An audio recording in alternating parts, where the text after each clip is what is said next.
meet you.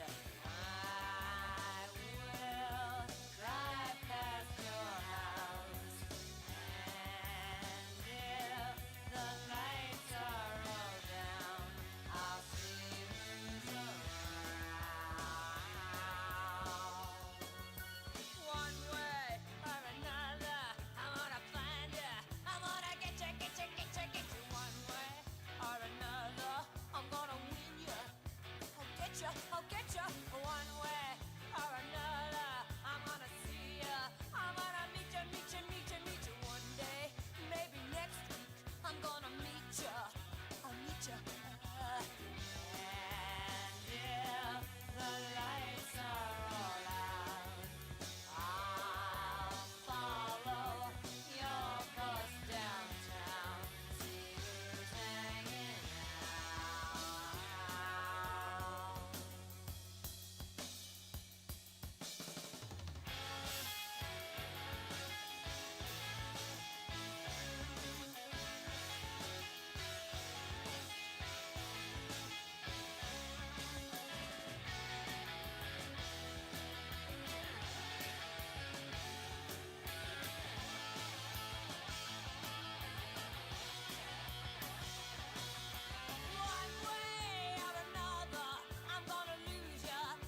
with me because you look so fine that I really want to make you mine.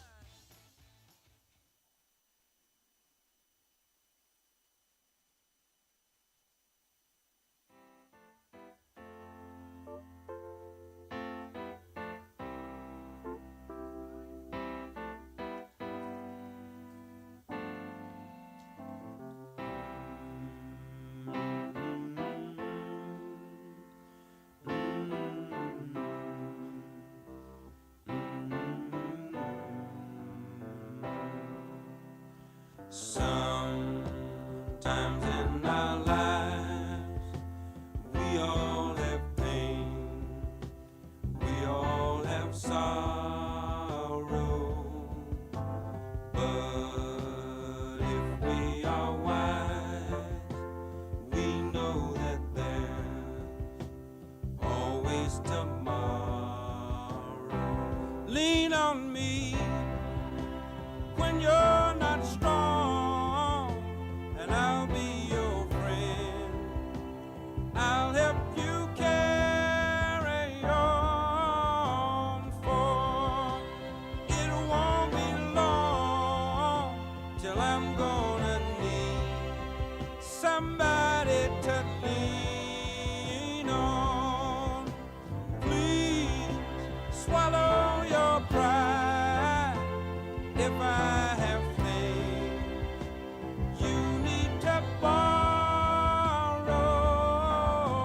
for no one can fill those of your needs that you won't let show. You just call on me, brother, when you need a hand. We all need somebody to lean on. I just might have a problem that you'll understand. We all need somebody to lean on. Lean on me when you're not strong, and I'll be your friend. I'll help you carry on, for it won't be long till I'm gonna need somebody to lean on. You just call on me, brother, when you need a hand.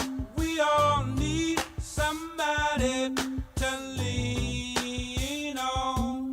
I just might have a problem that you'll understand.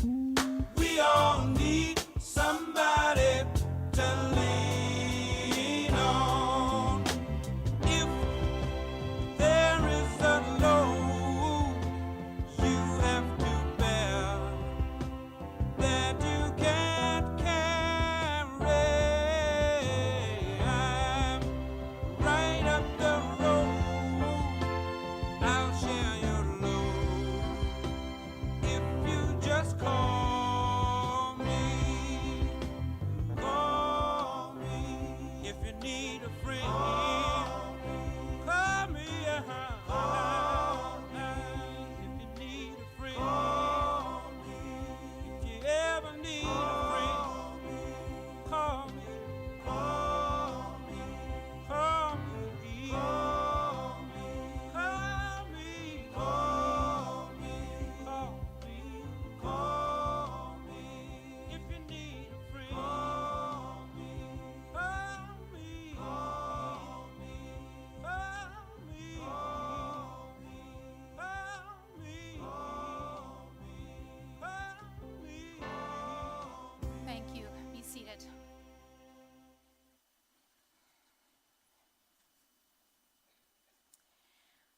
Your hearts are broken, and there are no words. There's nothing that could describe how you feel today. But today in this place, you are not asked for words. You are only asked to welcome the safety, the compassion, the love, and the understanding of these people who surround you with the power of their presence. Good afternoon and welcome. My name is Eunice Friesen, and I'm honored to be here today as we gather to celebrate and remember Tom Peebles. Thank you all for coming, both those who are here in person and those who are attending virtually. There is no better act of service than this today that you could be doing than to stand alongside this grieving family, than to walk beside them today and to celebrate the fact that Tom's life made a big impression on their world and on yours. You may not have had all the time you wanted with him, but you are better for having known him. Let's pray. Lord, we thank you for enabling us to gather here today so that we can celebrate a life well lived. As we start this celebration of life, we ask for your presence here. We ask you to cover Tom's family with your wings of love. Father, it has been such a big blow to them as a family and to the communities that Tom served. But you are a strength and a strong tower. Fill the gap that has been left in their hearts and give them the courage to face each day in a new world without Tom in it. In Jesus' name we pray. Amen. I got to know Tom several years ago when I served as executive director at the Primary Care Network. Of course, I admired his intellectual curiosity and his vision for innovation in healthcare. But most of all, I think I appreciated his constant awareness that at the heart of everything he did was an individual, a person who needed him. But there are many who knew Tom far better than I did. And so I would like to invite up his friend Felix to share the eulogy, followed by family, friends, and colleagues to share a few memories with you.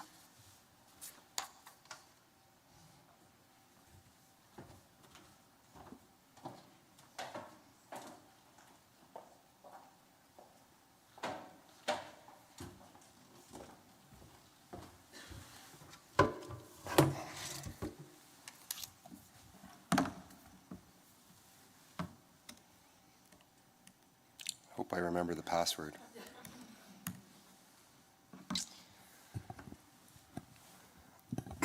Hello, ladies and gentlemen.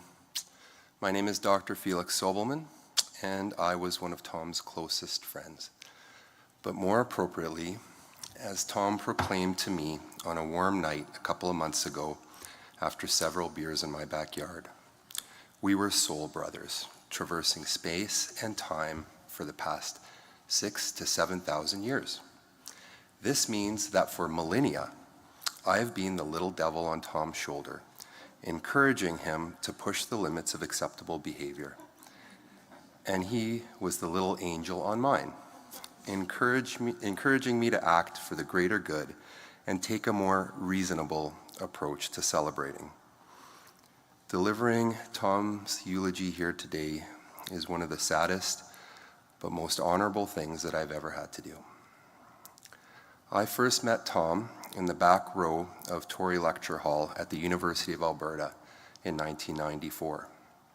We were 19 years old, and every bar on campus was blasting garage band songs by Green Day, the Stone Temple Pilots, and Pearl Jam, among many others. Billiard clubs were all the rage, and the power plant on campus was a study hall by day and a live rock concert venue by night. The number of nights we spent studying there were countless. The finest establishments would lure you in with $1 beers, and my new buddy was the smartest, nicest, and most friendly guy around. And he had arms that pretty much anyone, regardless of sexual orientation, would drool over. We became fast friends, studying together, pushing each other at the gym, and always sitting at the back of the lecture halls so we could scope out the prettiest girls to invite to our next big night out. His grandparents, with whom he lived, and he loved them dearly, would invite me over for home-cooked dinners, and I would reciprocate with moldy banana bread. I had no idea banana bread had a shelf life back then, and I'm sorry, Tom. As I became closer to Tom, I learned how he grew up on a farm near Vernon, BC, and his loving, free-spirited hippie mother, Pat, would occasionally sprinkle a little marijuana on his father, Andy's pizza. Andy is a retired RCMP officer. And he's probably just finding out right now why he's always felt so hungry after pizza nights. Thanks to his parents, his brothers Patrick and Scott, and the family farm and restaurant, Tom learned the value of hard work and the importance of having fun while you work. As our relationship progressed, I learned through his brothers and childhood buddies, Joe, Helmut, and Doug, that Tom was the guy to bet on in a biker bar when an arm wrestling competition broke out. I must have tried over 100 times, but not once have I beaten Tom. It turned out that Tom was not only strong, but also incredibly handy and could fix just about anything, thanks to his summer job constructing pools in interior BC. Tom quickly turned into my best buddy who could do it all, and cooking a perfect medium rare steak that came fresh from the family farm was his specialty. He had all the attributes to make an incredible roommate, and I was truly very lucky to have shared an apartment with him in undergrad and med school. I was truly very lucky to have him as a friend. We pushed each other, and the sum of what we were able to do in our studies, exercise, and socially was much greater together than either of us could have accomplished on our own. Eventually, our synergistic relationship culminated in both of us achieving our lifelong dreams of becoming physicians, and we each got early acceptance into medical school. Our next greatest accomplishment those days was perfecting the toga party. We could throw one heck of a toga party, and we had many, many close friends because of it. One of Tom's closest friends back then was Darren Spencer. Tom loved superheroes, and he endearingly gave Darren the superhero name Arts Boy. Arts Boy and Tom volunteered for Safe Walk, and they took tremendous pride and responsibility in keeping the campus safe, accompanying students on their dark walks home. The little devil in me always thought it was a great ploy to meet cute girls, which is probably why they never asked me to volunteer. It's funny how things turn out. As fate would have it, Arts Boy would be instrumental in introducing Tom to his future wife, Jody. Tom fell head over heels for Jody the second he saw her. I still remember the night he came home after he first met you, Jody, and he said, "I don't know, buddy. I think she's the one." Well, time sped up for us in medical school. Suddenly, we found ourselves amongst a group of conscientious, science-loving, hard-working, and occasionally very socially awkward geniuses, and we all wanted to help humanity. We became close friends with Colin and Christine Oberg, Colin taking the role of Tom's second little devil, and Christine the role of Mama Bear, keeping us in check, ensuring we met our 5 a.m. curfew so we could make it to class by 8. Time on the golf course and on the 19th hole was a work in progress for us. Everyone should be happy to know we eventually perfected the art of golf, and eventually this replaced our toga parties. Tom played a very unique role in our med school class. He not only possessed the traits that the rest of us had, but he also stood out in a very special way. He was loved by all, but more importantly, his construction background ensured he was the most qualified of us to construct a coffin solid enough to carry our appointed class representative, Professor Begg, on stage for Med Show.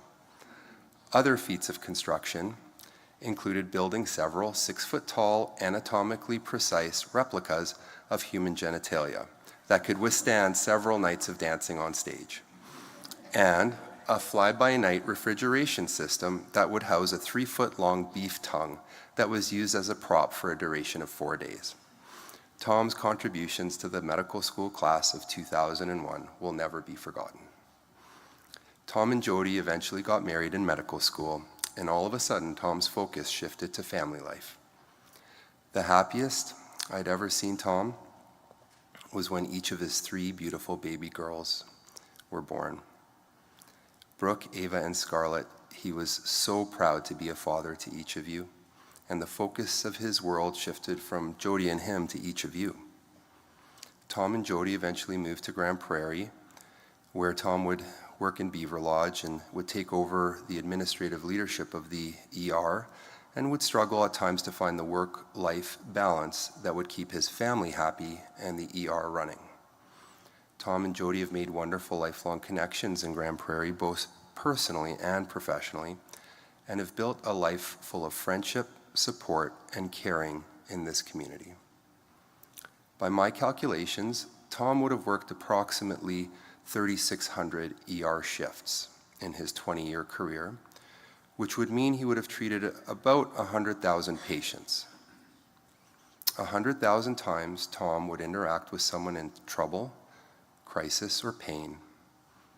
Tom evolved into a nerdy superhero genius with massive biceps and had saved many, many lives at the sacrifice of nights at home with his wife, evenings and weekends away from his girls, and missing countless family events.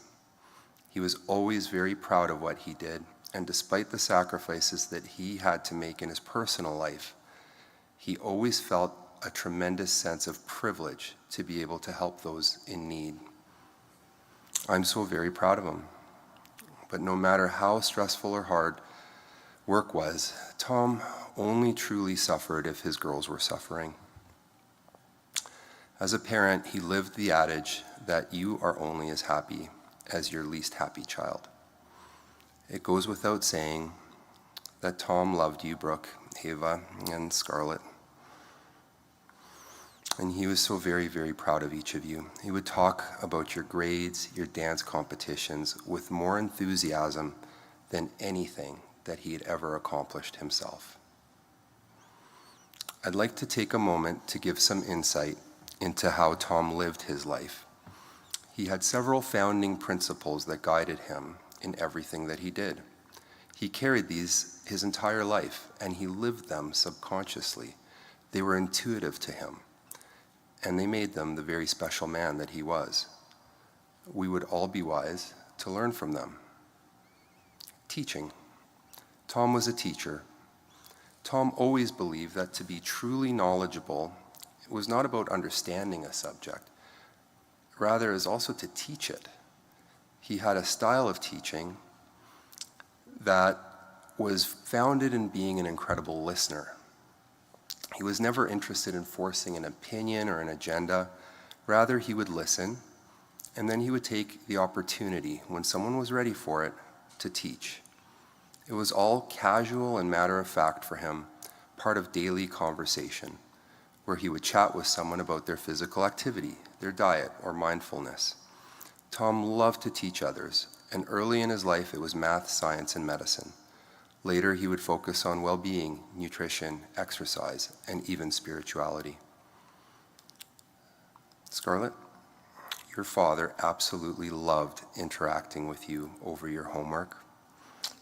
He absolutely loved sharing his knowledge with you and your sisters, and he was very proud of how receptive you were to always soaking up whatever it was he was saying, even when he may have had a couple too many beers. Observation. Not just passive observation, observation with an open mind. Tom had a deep desire to understand the world around him. He needed to deconstruct something to its very foundation before he could say that he truly understood it. This was not only true for medicine, but the entire world around him. It applied to concepts as large as astrology. Tom checked the images from the Hubble Space Telescope daily, to concepts as small as photons. Tom's mind was recently blown when he learned of a quantum entanglement experiment where two separate physical entities were shown to be entangled, and the measured properties of one entity directly impacted the measure result of the other. And it didn't matter the timing of the measurement or how far apart in space these objects would be. One could be on Earth, the other on the moon, the result the same. Brooke, your father was so proud of you for choosing your own path in life, founded in your own observations and open-mindedness. He had tremendous respect for you in that you did not just blindly accept a path that was thrust upon you. Rather, you were able to open your mind and heart to learn of other possibilities to make sense of the world around us. making it happen. Tom was a doer. When something ever needed doing, he was always the number one guy to get it done. This was true in how he functioned in the hospital, but also with construction projects around the house and even veterinary medicine. Very recently on the island, Tom's new friends, Reed and Mark, got to see him in action when a sheep was stuck in labor. The ewe was at risk of dying, and Tom was there to help. Tom never really said no to anything. The only question he would ever ask is when. Just ask Dwayne, Tom's best friend in Grand Prairie. Would Tom ever say no to a kite surfing trip? Didn't matter where you would want to take him. All he would ever ask is, when are we going? Ava, your father was so proud of you in making your new reality happen in Vancouver. You enrolled in a program that excited you. You moved to a massive city on your own, and you figured out how to navigate big city living. Your ability to make things happen in your life made your dad so very, very proud. Sharing love. Tom loved to connect. He had ingrained with him a desire to connect with people in a deep and profound way. It was his hidden superpower. About 2 months ago, Tom told me, or perhaps taught me, about a dream or a vision he recently had. It seemed like he was searching for a way to unite the concepts of space and time, entanglement, and the immeasurable force of love. He said he was able to see the world as a dark energy field, and moving through it were dots of light. Some were extremely bright and slow-moving, others very dim and zipping around quickly. Most were flowing like a river in the same direction, but if you were stuck in one spot, they were flickering or glitching. He told me the lights represented humans flowing through space and time. The quick-moving, dull lights were rushing through their lives, unhappy, unable to exchange light with the other dots. The dots moving slower were brighter, surrounded by other bright lights, and would stop to help the dim lights that were stuck and flickering out. After his description, Tom paused and said, "I think I know the meaning of it all, of what we're meant to do on this earth. The lights represent love, buddy. That's our purpose here." Brooke, Ava, and Scarlett, you were Tom's brightest lights, and the love that he had for you was immeasurable. Tom was a massive light that we were all lucky to interact with. Now, I'm not sure if anyone realized this, but I just created a mnemonic, that's something we do in medicine all the time, that embodies the essence of who Tom was. T is a teacher. O, an observer, an open-minded one. M, make it happen. And S, share the love. That spells Tom's, and that was Tom's way of living life. And we would be wise to incorporate Tom's way into each of our own lives. May his memory be a blessing to us all. We miss you, and we love you, Tommy.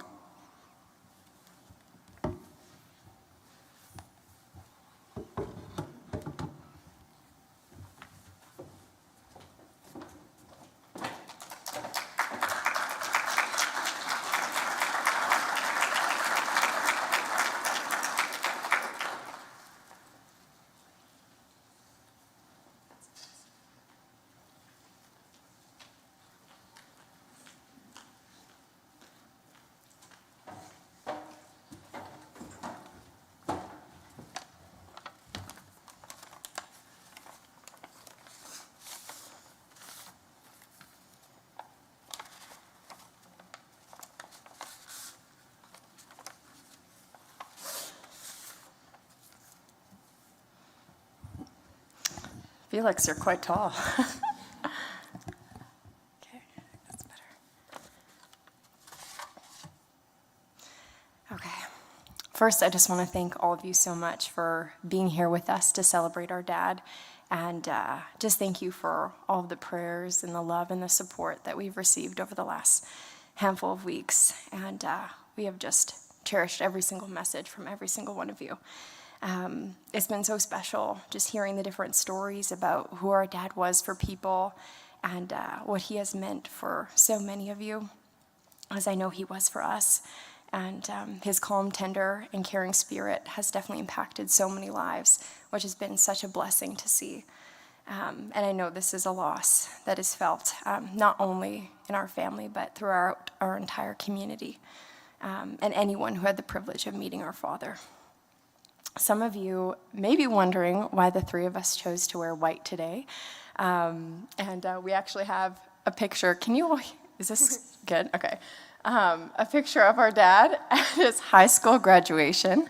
And he was the only grad who wore all white to his graduation, which we thought was hilarious. My dad sent us dad jokes every single day consistently for the last, honestly, 2 years probably. And even on the day that he was no longer with us, we got a dad joke from him that morning. And in honor of him and his dad jokes, we figured we'd wear all white, as most people would be wearing black. So that's why we did that today. And we know our dad would have thought it was hilarious if he were here. But Dad was our superhero. He was our protector, our provider, our teacher. He was everything we needed him to be when we needed it. He was incredibly emotionally intuitive and always knew if we were having a bad day, even if we didn't live in the same city. He would always send us a text message if he knew that we needed him. I remember he would come into my room and sit down at the end of my bed, knowing that I needed to talk about something. He was the best listener. Anytime we were ever being emotional teenage girls, he would hand us a prescribed dose of chocolate-covered almonds and tell us that it was doctor's orders to eat them. Or if we were being stubborn about something, he would play the song "Let It Go" from the Frozen movie, and he would chase us and dance around until we would let it go. He was always a safe place for us to go. He never judged, he never reacted, and he was just a rock for our family. He always made himself available for us, not only with his time, but with his emotional and mental capacity. He would spend hours helping us with homework, oftentimes doing our homework. We are amazed at how he literally knew everything. He is the smartest person we will ever know. He would always answer his phone. If we called twice, it didn't matter what he was doing, he would always pick up. I remember one time our house caught on fire, and I called him twice, and I'm pretty sure, based on the sound that I got on the other end, he was in the middle of resuscitating a patient, but he still picked up. And something I so loved about our dad is that he was always the calm in the storm. And I'm sure he was freaking out on the inside, but he was so just cool and collected in his voice that you just always knew everything was going to be okay. He was the best dance dad, always carried our bags, brought us snacks, told us we did a great job. He was always reading books on how we could help us when we went through tough times. He'd encourage us that hard things would make us stronger and that it would help us grow into who we were meant to become. And I know that's exactly what he'd be saying to us now as well. One of our dad's life quotes was, "Be better, be different." Ever since we were little girls, he was speaking this quote into us. Anytime we had a choice to make or had to take action on something, he would always look at us and say, "Be better, be different," which could mean a lot of different things, but oftentimes it meant to take the high road, to choose courage, to love them anyways, to believe in them, to think about what they're going through or where they're coming from, to not judge, to be kind, to learn from it and always move forward. Whatever your initial reaction is to any situation, to take a moment to pause and to think about how you can be better and how you can be different. He truly lived this out in how he navigated situations in his life, in his parenting, in his decision-making, and most of all, how he helped his patients. In remembrance of our dad's legacy, we have designed stickers that are free for everyone to take, and we encourage you to take them and use them and think about our dad every time you have the opportunity to be better and be different. Dad, you were always the first person I wanted to call no matter what happened in my life, something good or something bad, I always wanted to tell you about it because I knew you would be my biggest cheerleader and my biggest encourager. We're going to miss your dad jokes of the day. We're going to miss your help with homework and all of your creative ideas. We're going to miss movie nights with you, walking on the beach, all of our conversations about life, traveling and going on new adventures with you. We will always be thinking of you and all the moments we wish you could be here with us. When Scarlett gets her license, publishes her books, and graduates from high school. When Ave graduates and gets her dream job. When we all get married one day, knowing that you would have loved to walk us down the aisle. We'll be missing all your dad advice for all those seasons of our lives. It won't be the same without you. Your grandkids may never have the privilege of meeting you, but they will certainly know all about you because you were the best dad we could have ever been blessed with. The girls and I are standing on the shoulders of an amazing father who always believed in us. And as we move forward into the future, we know that God is sovereign and he has a plan for us to build upon the legacy that our dad started. We would not be who we are today if it were not for the father he was to us. We are so proud to be Dr. Peebles' daughters. Dad will be forever missed, never forgotten, and eternally loved. We love you, Dad, to the power of infinity squared. Hello. I'm Scarlett. I'm about to wing this because I did not plan anything. But for those of you who knew us personally know that, my dad was my best friend, 110%. And he was half of my blood, and God knows, half of my soul. And so there's not much I can say because it'll never do it justice. How much I loved him and how much I know he loved me. So, in honor of my best friend, be nice to somebody today, be nice to somebody every day, and be nice to yourself just as much. Thank you.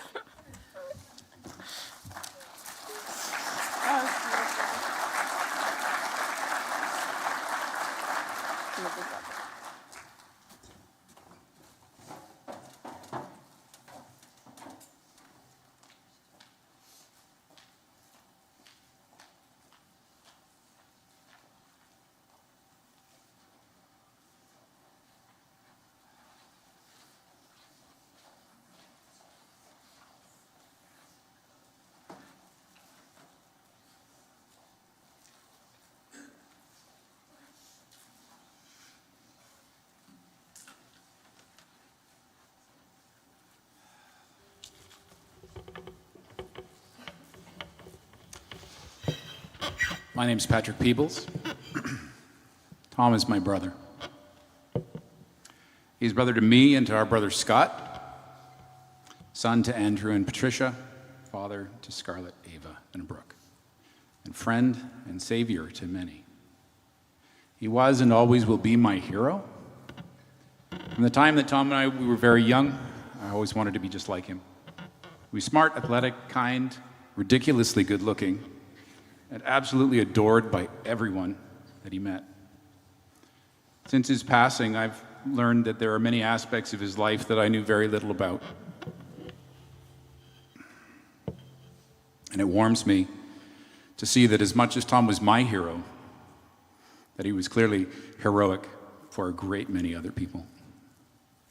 The number of lives that he touched and saved are immeasurable, although Felix did some calculations.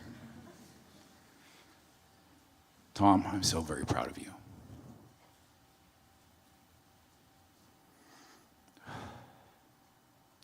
In the last months of his life, Tom kept a journal in which he wrote a great many personal thoughts about his journey and his experiences. He was excited about his experiences and the revelations that he was having. And he shared them freely, so I know that he wouldn't mind me reading them and sharing them with you. On June 3rd, 2023, he wrote, my sole purpose, S-O-U-L, sole purpose, to love, to trust, to honor, to guide, to teach, to enlighten, to know truth. And all around this, he wrote, to heal. Then he wrote, physician, MD, energy healing, father, friend, lover. And around this, he says, as before, as now, as to come.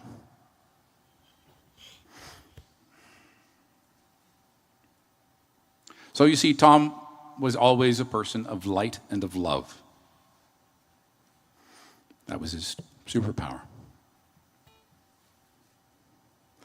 And as we go forward from this day, I invite each of you to honor Tom in the way that he would want the most. Allow yourselves to love and to heal. It's also clear to me from my conversations with Tom and from reading his journal that he came to not just believe, but to know that his soul is infinite and would not die with his mortal body. Tom was right about a lot of things in his life, and so I'm choosing to believe that he's right about this.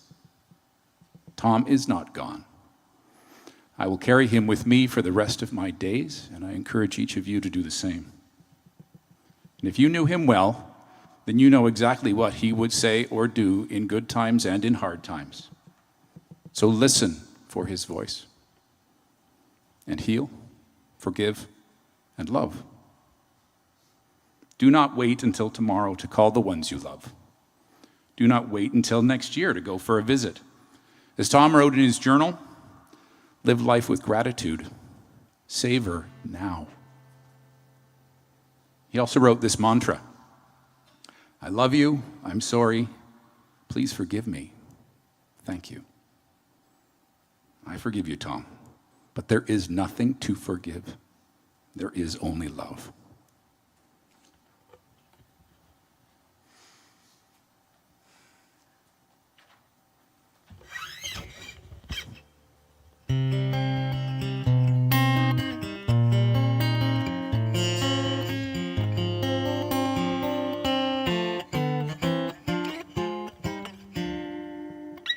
If I could save time in a bottle, first thing that I'd like to do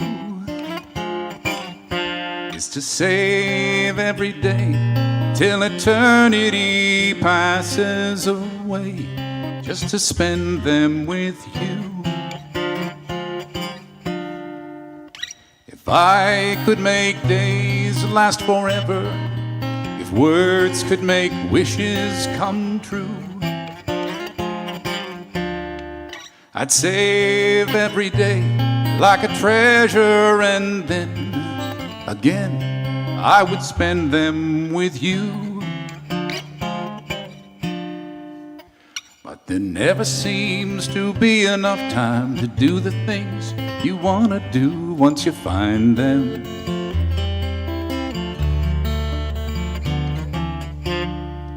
And I've looked around enough to know you're the one I want to go through time with.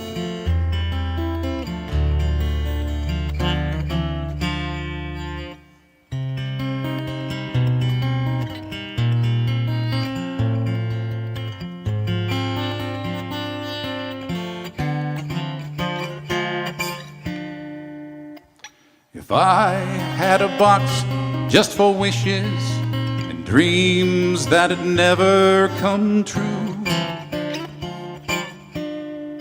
the box would be empty except for the memory of how they were answered by you.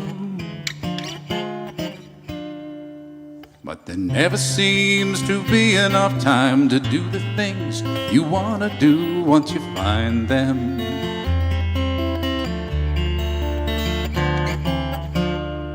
And I've looked around enough to know you're the one I want to go through time with.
Thanks for the beautiful music, Patrick.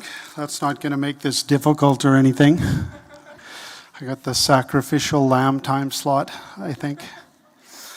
My name's Dwayne, and I love this guy, Tom. I thought about what to talk about today. I'm like, you got to bring something original. You got to bring something to the table. And I thought about it, and I got it. Tom was the nicest, kindest, most loving guy on the planet. Nobody's going to think of that. You know, I just loved talking with him and cracking jokes and laughing with him for hours. We'd sit down and figure things out and have a good laugh. And even though, he's not with us, he's imparted so many life lessons within me. And throughout my days recently, he's been walking beside me, and I always hear his voice. It's, today I woke up at 4:30 a.m., and there was this beautiful sunrise shining through the window. And as I stood there, I heard Tom's voice in my head. I want to be clear.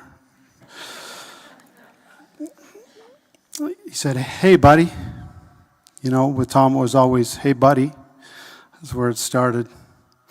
He said, "Hey, buddy, if you can find a sunrise or a sunset, just stand there and open your heart." And that's God's energy. You're tapped into pure love. Take it in, store it, and you can give it back to everyone you meet throughout the day. So I just stood there, and I turned my face into the light, held up my hands, put my palms to the light coming in the window, and I just took it in. And when I was done urinating, I pulled up my shorts and I went back to bed, fully charged for the day.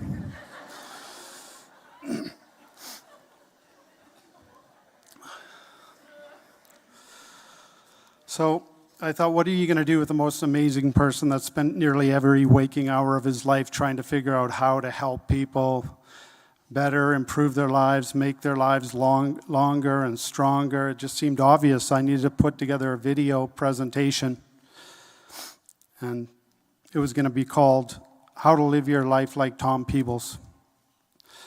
And so it was pretty straightforward. I was just going to talk about mind, body, spirit, being smart, reading lots of books, going on gay walks, happy walks, and purifying your mind, working hard, playing hard, keeping things classy, listening to the coolest music, taking care of your health, obviously doing red light therapy, sauna, cold showers. You got to do breathing, meditation, yoga, pump iron daily. I had a video for every one of these: calisthenics, handstands, pull-ups, stack your habits. You got to do push-ups when your coffee's brewing in the morning, obviously. And, he was a great guy to everybody, great husband. He did extreme sports. You got to spend time in the ocean, connect with God. This is going to be a piece of cake. And then Brooke told me I should limit the presentation to roughly 3 minutes. And so what I've decided to do is turn it into a Netflix miniseries. And I'm going to travel the world kite surfing and living my life like Tom would have wanted me to. And I'll be taking donations in the lobby later. And you can visit my GoFundMe page if you want. If you want to sponsor that Netflix miniseries. So I'm just going to tell a few stories here until I get the cane and get hooked off the stage. What's that? Oh, the clicker. Oh.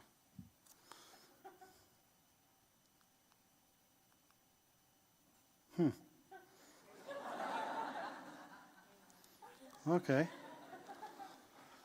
This is the look Tom gave me most of the time we were having discussions. Just going to leave that up there. So Tom and Jody built this beautiful house. They custom designed it, and they were having a housewarming party. They were always very, Tom was always kind of self-conscious about things, and I took that as an opportunity to make him uncomfortable as often as possible. And, he'd say, hey, what are you doing, Tom? I'm just hanging around the house. And I said, oh, you mean your mansion? Yeah. Okay, cool. Well, if you want, I might come over and visit you if you have one of your guys park my car for me, when I came by. But they hosted a black and white party. And I showed up at the black and white party, and I just want to show you what I wore. I brought it with me.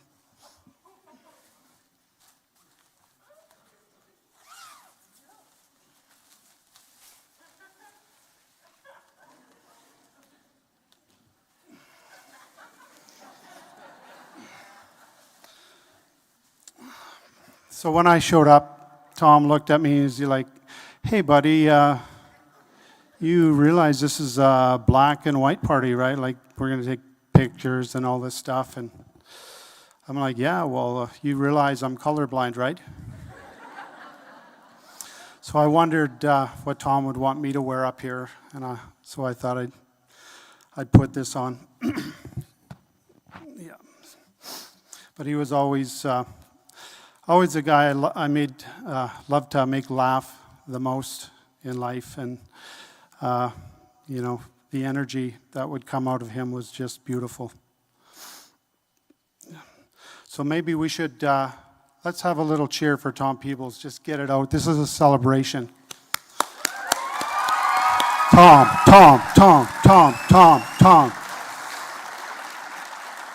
Does anybody have any tequila we could pass around?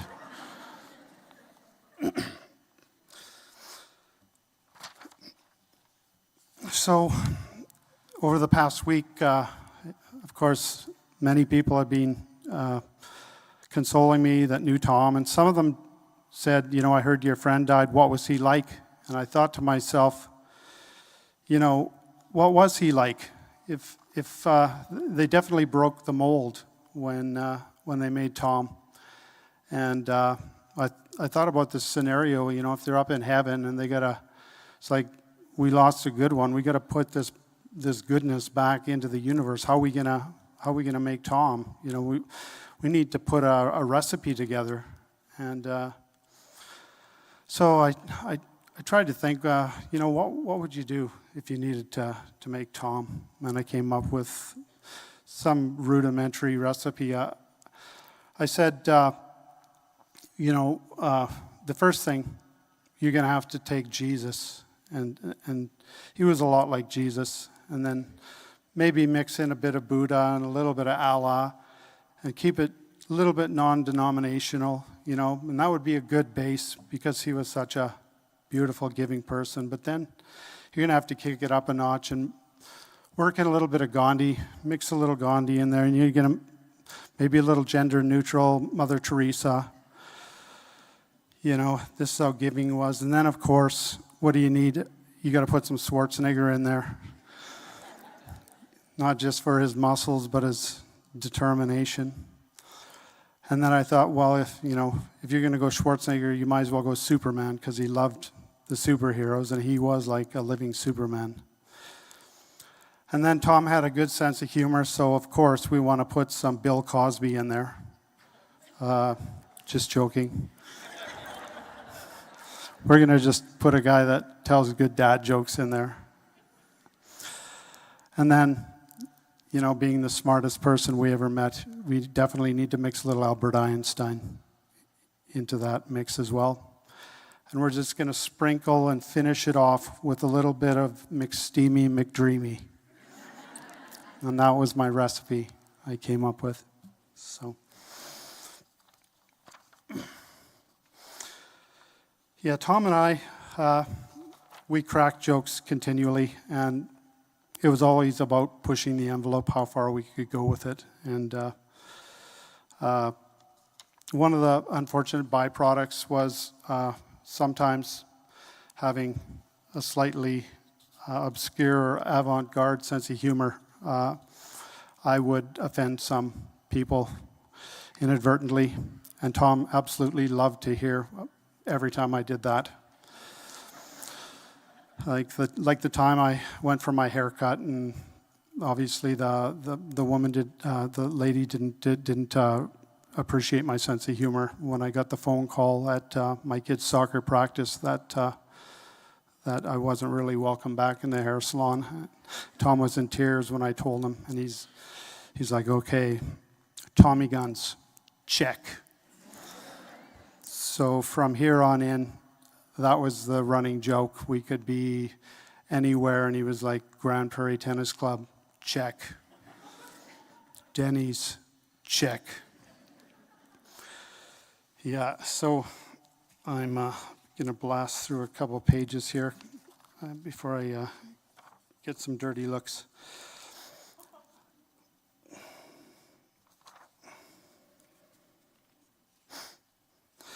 Oh, here's an interesting circumstance that happened. Just a couple of days ago, about a week ago, it was raining, so I took the opportunity to go up on the roof and fall off my roof. I fell off about 9 feet and grabbed the eaves trough on the way down, cut my hand open. But as I was laying there on my back, looking up at the sky, I heard Tom's voice go, modus injuris.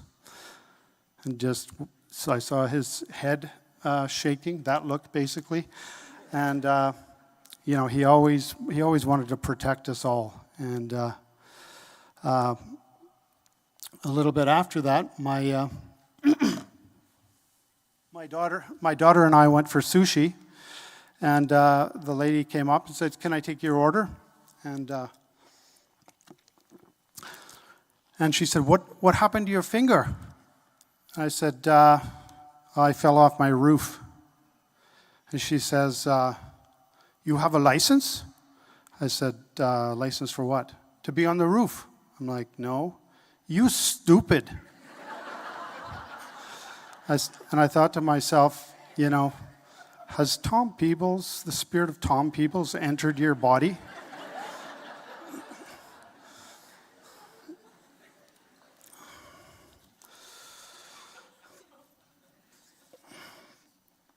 Well, one of the things I was going to talk about as far as the health and well-being is Tom absolutely loved intermittent fasting. And, usually you'd see him at the hospital and he'd show up with a Tupperware container full of, raw vegetables that he'd eat at about 8 o'clock after he fasted all day long.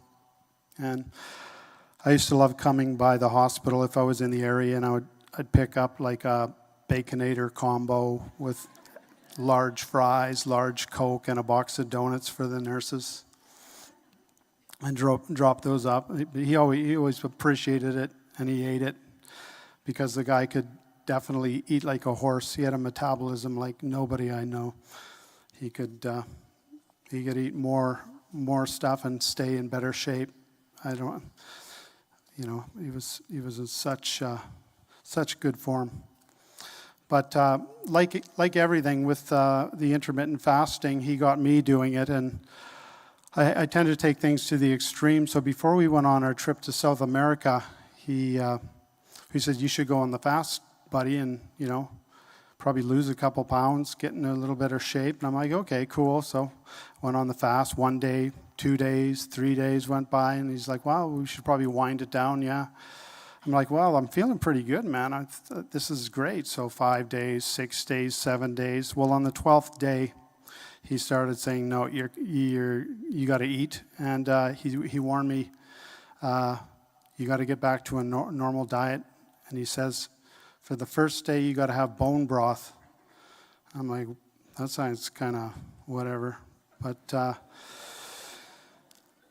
Who would have foreseen that on the 12th day the planets aligned, and needless to say, the steak night at Crown and Anchor did not do my gastrointestinal tract any favors.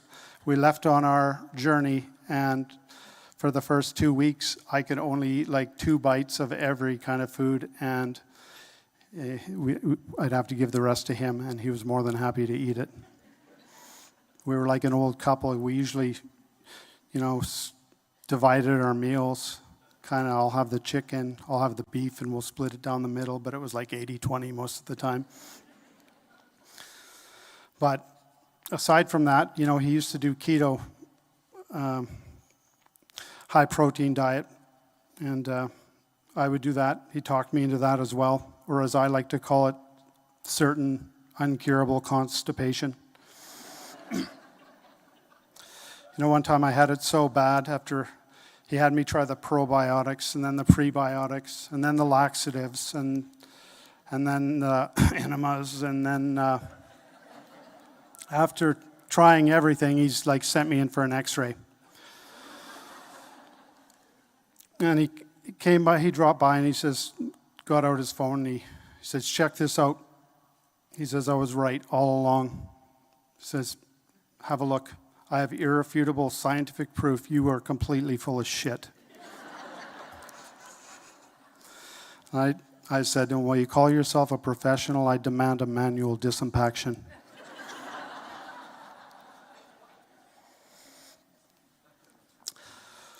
Well, the last little story I have, it was every time we'd go on these trips to the Caribbean and South America kite surfing, but inevitably we'd meet all kinds of nice people. Usually after a good session of kite surfing, we'd be drinking beside the piano bar or meeting some new people, walking around, and you'd find a big group of people, and of course the small talk would progress, and they'd turn to me and say, so what do you do for a living? And Tom would jump right in immediately, and he'd go, oh, that's it. Nobody knows. Ask him. He doesn't even know what he does for a living. Nobody has ever seen this guy do any work. How can he make a living? And everybody would laugh, and at my expense, of course. And then it would come to Tom's turn, and they'd say, what do you do for a living? And he'd go, well, I'm a doctor. And he'd look over at me. And I'd say, I'd grab my butt and say, yeah, he's an asshole doctor. Does anyone here need an inspection? Is anyone feeling anything? Does anybody here? And people would laugh and it would be funny. And Tom would say, no. That's not me. I'm an emergency doctor. And the crowd would go, ooh, emergency doctor, nice. And I go, yeah, he's an emergency asshole doctor. Is there an emergency? Does anyone need a hand? And then he would always finish off with, yeah, this is how I know this guy, because he's the biggest asshole I know.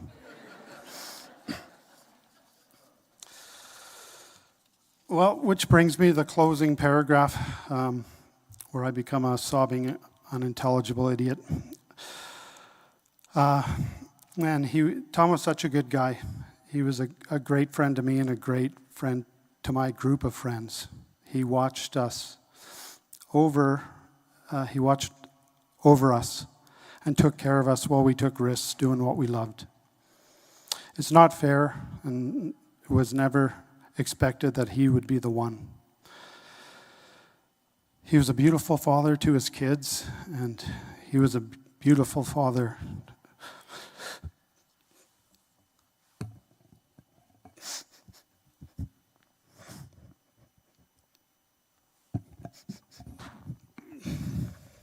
He was a beautiful father to my kids.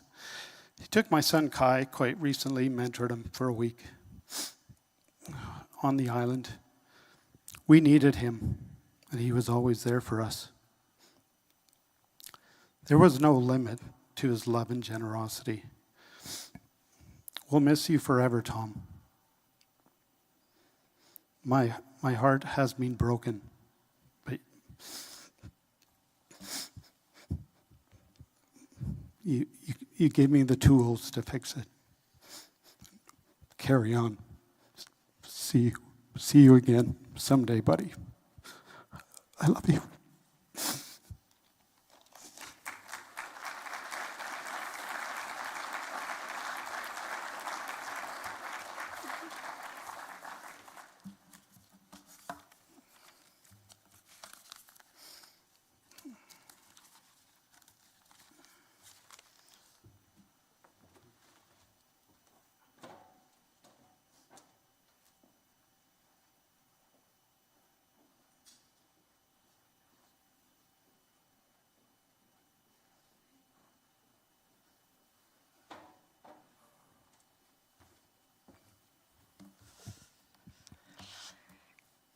Hi, everyone. My name is Richard, and I was privileged to work with Tom ever since he came to Grand Prairie. I have the privilege and honor of speaking on behalf of a large, vast collection of people who Tom worked with over the last 2 decades. My job is to provide a reflection, a reminiscence, expression of gratitude, representing that portion of Tom's life that was his work. Most importantly, on behalf of a long list of healthcare providers, partners, and colleagues, we extend sincere and heartfelt condolences to Scarlett, and to Ava, and to Brooke, Jody, Tom's family, and his vast circle of friends. Grief can leave very few comforts, but this day can be one of those comforts. To share this heavy burden with others, take solace in common loss, give each other the gift of stories, some of them less appropriate, thank you, Dwayne, and memories, and through them, hopefully bring smiles and laughs to temper the sadness and the tears. Tom Peebles arrived here in Grand Prairie in 2001. He was a bright-faced young graduate from the University of Alberta Faculty of Medicine, ready to join our brand new family medicine residency here at the Queen Elizabeth II Hospital. Just as most new residents, Tom was dramatically energetic, passionately earnest, overly enthusiastic, and annoyingly full of information that the rest of us, his teachers, could vaguely remember, but most of it was mostly wrong. Throughout a lot of hard teaching, we attempted to help Tom understand that he was incorrect, but he approved that he was not only self-assured, but quite annoyingly, he proved that he was mostly correct most of the time. He quickly distinguished himself as a strongly intelligent, highly capable, and compassionate physician, an excellent communicator, and easily able to develop the important connection with patients and families that is vital to helping others heal. We were incredibly fortunate that after finishing our program, he and Jody decided to stay in Grand Prairie, and Tom joined us as one of our emergency department colleagues. He was the first within our ER group to challenge and successfully pass the National Certification in Emergency Medicine through the College of Family Physicians of Canada. He brought new knowledge, new techniques, new ways of thinking to not only our Grand Prairie Emergency Medicine group, but also to the Beaver Lodge Healthcare Center, where he also worked for many years. He developed quickly into one of our leading colleagues. After only a few short years of practice, he was unanimously pushed and dragged to become the chief of our emergency department, a position he not simply held, but excelled at for the following 13 years. Speaking personally, I was able to stay for 2 years. I think Ian at the back of the room shared 2 years with me, so Tom blew us out of the water. As he had been in the rest of his expansive life, Tom was incredibly invested in those he worked beside, cared for, and teamed with. Under his leadership and passionate commitment to improvement, he helped us to look for more efficient ways to help patients, use resources more wisely, and have a greater impact on the health of our community. He spearheaded numerous innovations, including something called the Fast Track, which was an innovation at the time where people who were lower need, less seriously ill, were managed in a separate area of the emergency department simply to help to decrease the total waiting time, reducing their waiting times in half easily. Likewise, he also spearheaded a program where we as physicians would see patients in the waiting room before they were even able to make it into a space in the emergency department, which helped to decrease the greatest risks that patients have when they reach an emergency department, which is the time and perhaps leaving. Those are both integral principles in how we continue to do our work, and actually most major emergency departments in North America. He also promoted individual and group development, created educational initiatives, continued to be an excellent clinical teacher of medical students, residents, nurses, and us as colleagues. He was the type of physician who could always find a way to make complex uncertainties better understood, clearing the fog that can impede good care. One of his standout qualities, which you've already heard about, is Tom had a very unique ability to help calm the room around him. His presence could help to make critical situations not simply calm, but elevate the abilities of everyone around him, make the team work much more efficiently, and definitely helped patient outcome. This is a truly critical skill in an emergency department, which is mostly continuous crisis. It also was very helpful in our ER department staff meetings. I'm glad that other people have opened this door. I really thank Felix and Patrick and Dwayne for opening this door, because I'm just going to spend a moment talking about the muscly elephant that's in the room. For most of the time that Tom worked with us, there were 12 of us physicians in our group. And if you can just think about that for a second, as it rolled around through my mind many times, 12 people is the perfect number for a calendar. Okay. All right. You're catching up to me. This is good. Okay. The hot men and ladies of the ER. Okay. But then I'd sit around in our group meetings, our ER staff meetings, and I'd look around the room and I would realize that this is a calendar with only 1 month, May. This is 12 months of May is what we've got here. 11 ignored months and 1 month that would be in the calendar. Yeah. Okay. For those of you who aren't catching up as quickly as the others, I'm December. Okay. As I looked around the room, actually all of us were December. In the calendar, that would be parkas, snow pants, toques, not even enough skin to get frostbite, okay? 12 months of May. But the calendar would still sell, right? One of the reasons that we had to scrap the project, well, I think people alluded to already, you'd invest a ton of time and energy in this one project. It would be very much like trying to make The Calendar Girls. It's a movie maybe some of you have heard of. It's British elderly ladies who wanted to make a calendar. It was a bear-all calendar to try and raise money. So we like doing that, except you have to scrub the entire project early on because May gets invited to join the cast of Baywatch, right? But like so many other things, Tom simply brought those things with him, not like it was something he'd learned, just something part of who he was. What he brought to everything: dedication, commitment, passion, pursuit of better. His recent journeys are those shared by many others here in the same way: pursuit of self-understanding, greater awareness of the world, what it is to be alive, caring for others, trying to make this a better place for all. These are intentions we can all respect and admire. Within this, I think there lies an important reminder. Tom's life serves as a reminder to reject complacency in all the ways it can creep within our lives. Push back against the complacency that holds us back from trying, from exploring, from reaching. Invest the time to appreciate what is around us and those around us, in small ways, in big ways, in unnoticed ways. Take the time like today to shake a hand, share smiles, share tears, console one another, lift each other up. Continue to make days about more than just time, more about living all the moments. Part of the living is holding up and celebrating memories of times now past.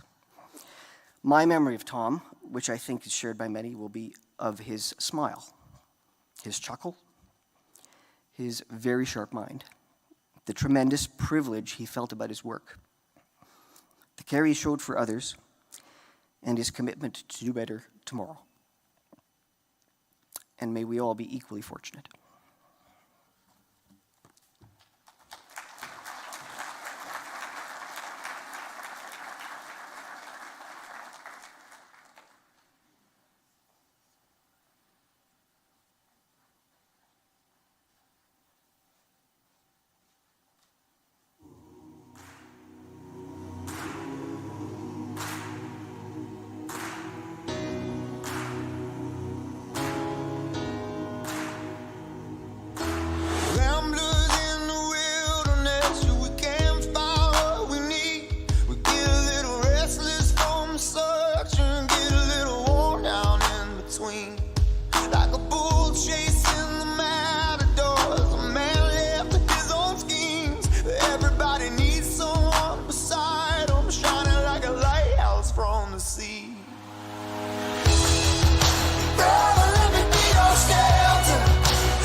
Clark Kent, no, there was a real gent.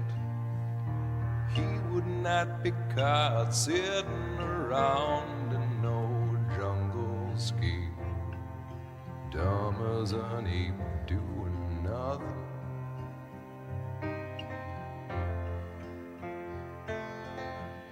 Superman never made any money for saving the world from Solomon Grundy. And sometimes I despair the world will never see another man like him. Hey Bob, Sue had a straight job, even though he could have smashed through any bank in the United States.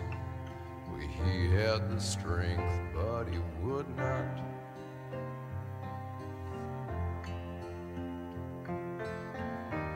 Folks said his family were all dead.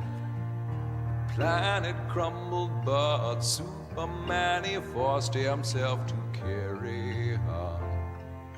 Forget Krypton and keep going.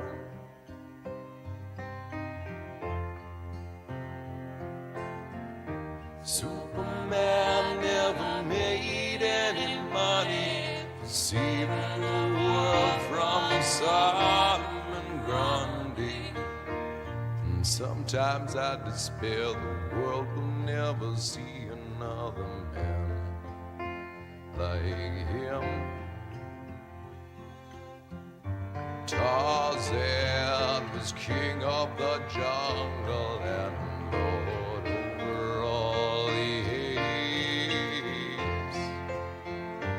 but he could hardly string together 4 words. I, Tarzan, you, Jane.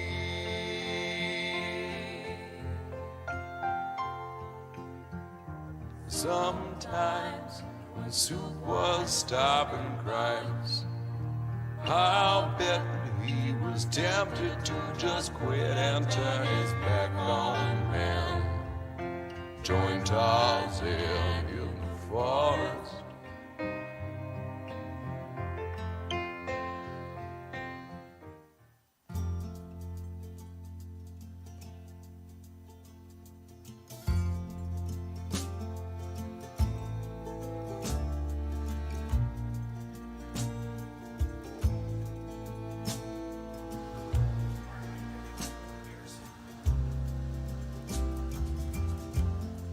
When my body won't hold me anymore, and it finally lets me free,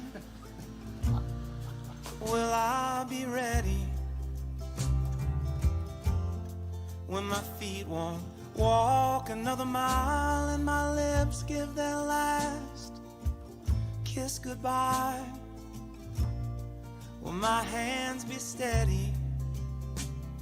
When I lay down my fears, my hopes and my doubts, the rings on my fingers and the keys to my house, with no hard feeling. Coffee break.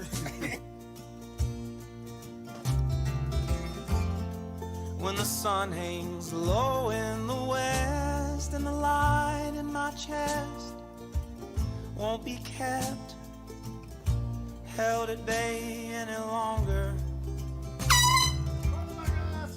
When the jealousy fades away and it's ash and dust for cash and lust, and it's just hallelujah and love in thought, love in the words, love in the songs they sing in the church, and no hard feelings.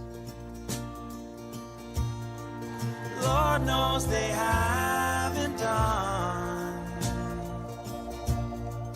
much good for anyone, kept me afraid and cold, with so much to have and hold.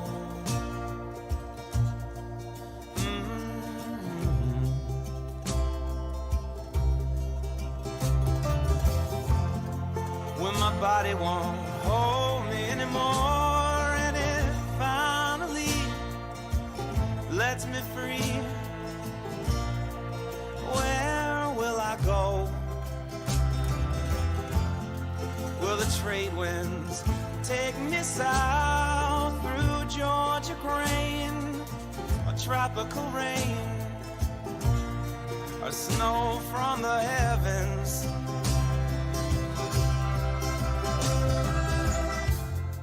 Will I join with the ocean blue, or run into a savior true and shake hands laughing and walk through the night straight to the light, holding the love I've known in my life, and no hard feelings. Lord knows they haven't done much good for anyone. Kept me afraid and cold, with so much to have and hold. Under the curving sky, I'm finally learning why it matters for me and you to say it and mean it too. The life and its loveliness, and all of its ugliness, good as it's been to me. I have no enemies. I have no enemies. I have no enemies. I have no enemies.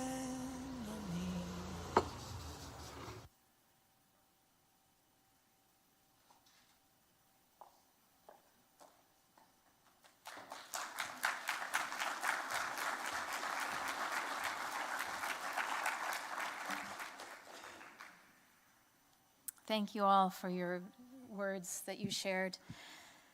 When I'm preparing for celebrations of life, I select qualities of character that individuals shared with us through their lives.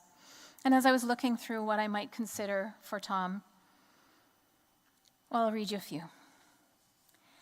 His qualities of character include his caring, humor, commitment, encouragement, professionalism, kindness, respect, passion, gentleness, leadership, patience, vision, enthusiasm, idealism, and his service. That's just a few. And if I were to talk about all of those, I would be here longer than Dwayne wanted to be. But instead, I think I'll talk about just 4. And they actually come from Tom's own words. They're from the words that you found in his journal, Patrick, right at the end. I love you.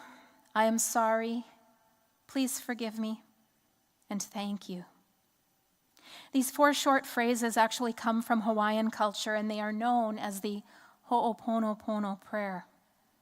It's a powerful mantra that crosses faith traditions, education, socioeconomic status, geography, age. It's common to the human experience the world over. These simple words have tremendous power.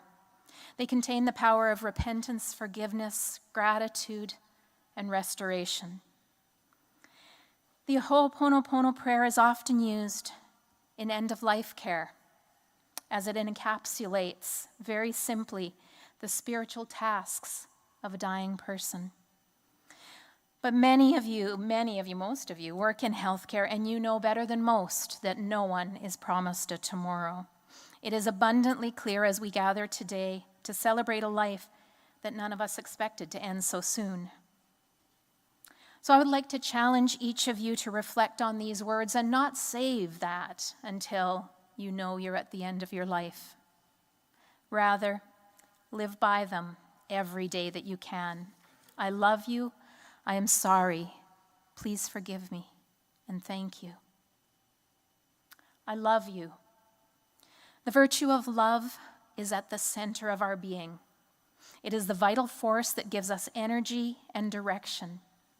Love is an irresistible attraction and affection for a person, a place, an idea, or even for life itself. Love is cherishing others and treating them with tenderness.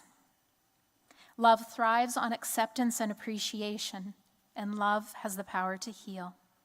It calls us to continually hone ourselves while releasing the need to control others or have them be made in the image that we want them to be. Nurtured by commitment and seasoned by kindness, love is our greatest gift. I am sorry. The virtue of accountability is the willingness to stand in responsibility for every choice you make.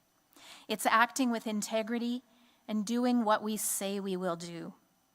When we make a mistake, we do not seek to hide it or avoid it. We have the courage to face it willingly. We are open to the lessons it can bring, and we are ready to make amends. With accountability, people can rely on us because we are answerable for our actions.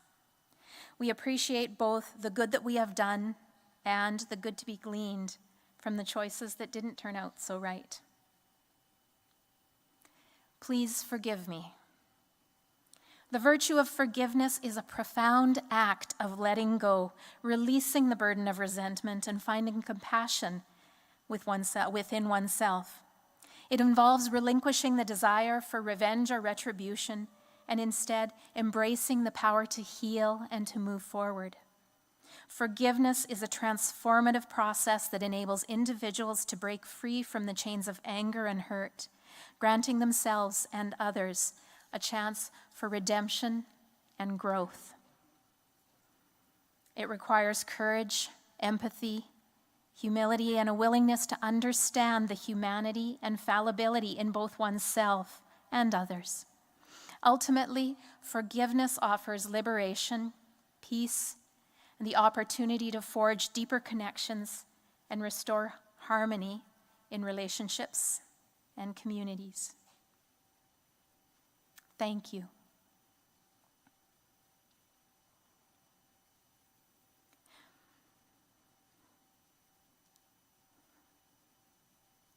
I have heard it said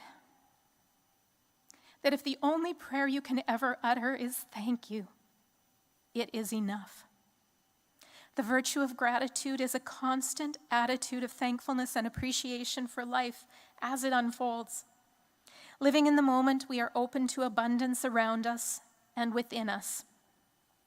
We express appreciation freely, and we contemplate the richness of life. We feast on beauty. We express appreciation, we notice the small graces, and we are thankful for daily gifts. In life's trials, we seek to understand, to accept, and to learn. Gratitude is the essence of genuine happiness. It is a virtue that we can never have too much of. Gratitude is a continual celebration of life. I love you. I'm sorry. Please forgive me. And thank you.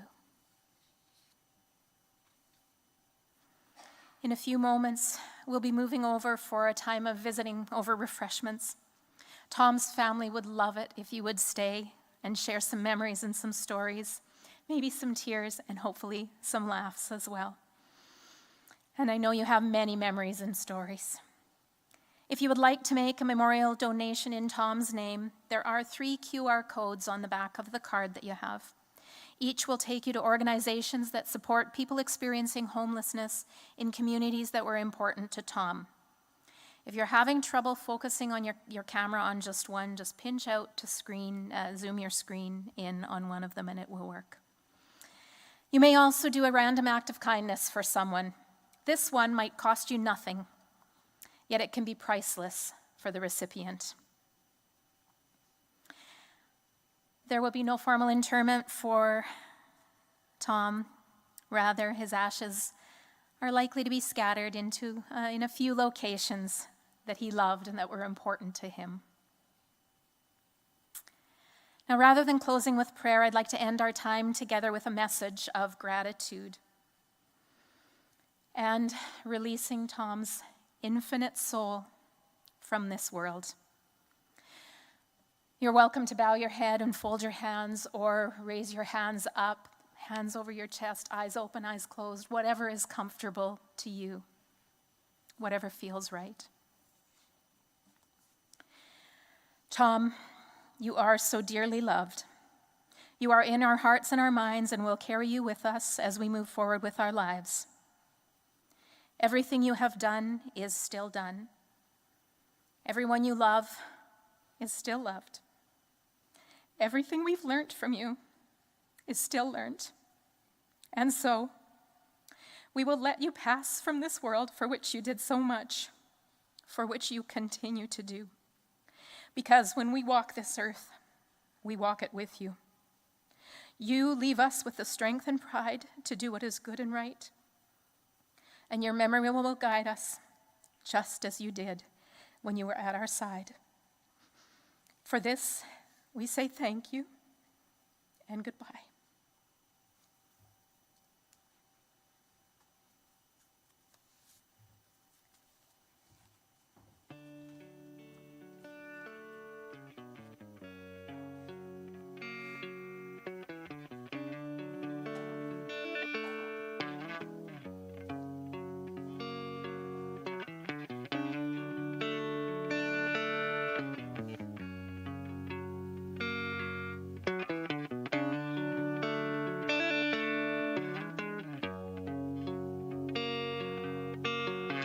Sometimes I feel like I don't have a partner. Sometimes I feel like my only friend is the city I live in, the city of angels. Lonely as I am, together we cry.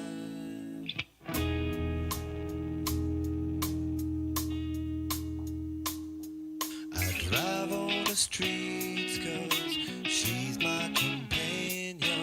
I walk through the hills 'cause she knows who I am. She sees my good deeds and she kisses me windy. And I never worry, now that is a lie.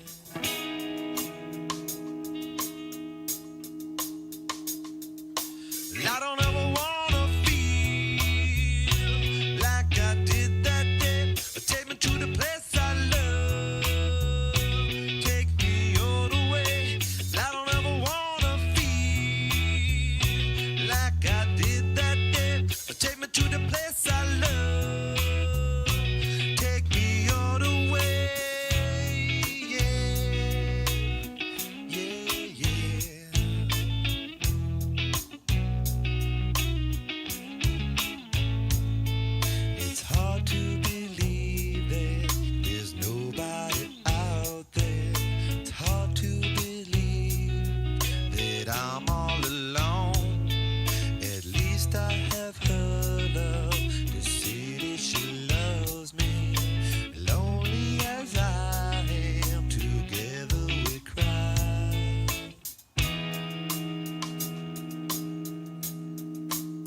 I don't know.